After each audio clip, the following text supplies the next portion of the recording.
Ang mga babae, hindi basta-basta bumibitaw yan. Iba mag-handle ng pain ang mga babae. Kaya nga sila yung nanganganap eh. Kasi iba sila. Iba sila magtiis ng sakit. Aminin ninyo, kayong mga lalaki, na ang mga babae ay talagang iba magtiis. Pag bumitaw yan, matindi. Matindi ang dahilan.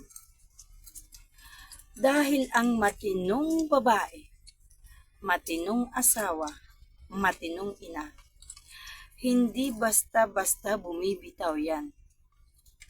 Dahil pag bumitaw yan, matagal nang napagod yan. Matagal nang naubos yung pasensya niya.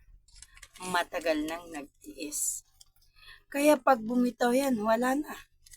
Ayawan na talaga. Dahil ang mga babae, iba.